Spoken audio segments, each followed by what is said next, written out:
د روان بارانونو د لاسه د سوال د سیلګرۍ سیمې بحرین په دراړ هوټ کې اوبه سیوا شوي دي چې له کبله د بحرین بازار کې د کالام په سړک پل د اوبو لاندې شوی دی او د بحرین او د کالام منځ کې د تګ راتګ لارې بندې شوي دي او اوبه د بحرین بازار دوکانونو او هوټل ته دننه تللي دي چې ډېر مالي زیان یې کړی دی. دلته زموږ نه شاته تقریبا 3 لاک کم و زیات 3 لاک آبادی پاتې کېږي. د هغو د مریضانو بس کېږي، د هغو د معیشت بس کېږي، د هغو به د سبزیانو بس کېږي.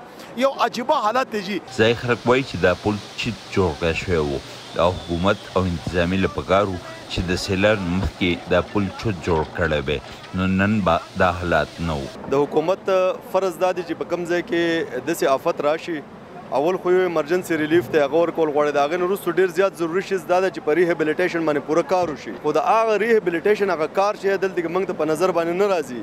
دا کم کار چې دوی اوس کوي په کار دا چې دا کار 3-4 میاشتې مخکې شوی وی نو دا اوس چې موږ کم څوي نو دا به نه و. ځایي خلک وایي چې د وخت کې کالام او نورو سیمو کې مټر، الو او د نورو سبزیانو فصل تیار دی او د سړک د بند کېدو سره په دغه سبزیانې په وخت منډیانو ته ونه رسي او خراب به شي او ورسره کالام او خوږ سیمو کې ناروغ خلک به روغتونونو ته ونه رسولی شي. په دې باندې تقریبا 65-70 کیلومتر مخکې خلک اوسیږي او ټوټل منقطع شوي دي اوس په دې ټیم باندې. هغه په شا باندې خپل او اختر هم دی، روژه هم ده او په دې کې خلکو ته تکلیف هم دی ډېر انتهایی او ډېر پیدل لارې کم چې زموږ په 2022 سیلاب کې حالات هم هغه حالات اوس په دې ټیم باندې.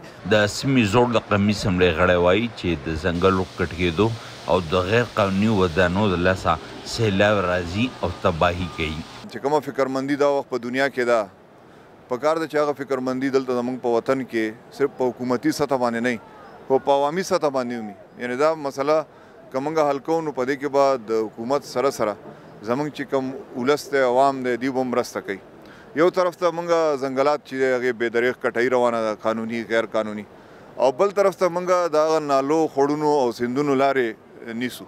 د کالام چوتو سیمو کې اوسېدونکي خلک د یخنۍ موسم کې د هېواد ګرمو سیمو ته کډې کوي او د اختر نه مخکې واپس خپل کورونو ته راځي.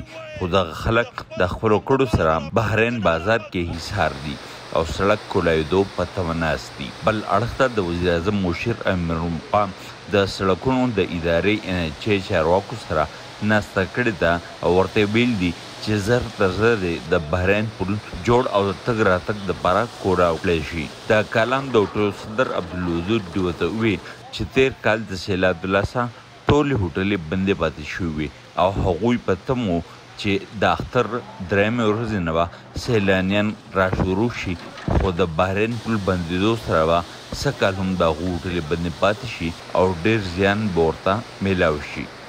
فیاض ظفر، وایس اف امریکا، ډیوا، بحرین، سوات.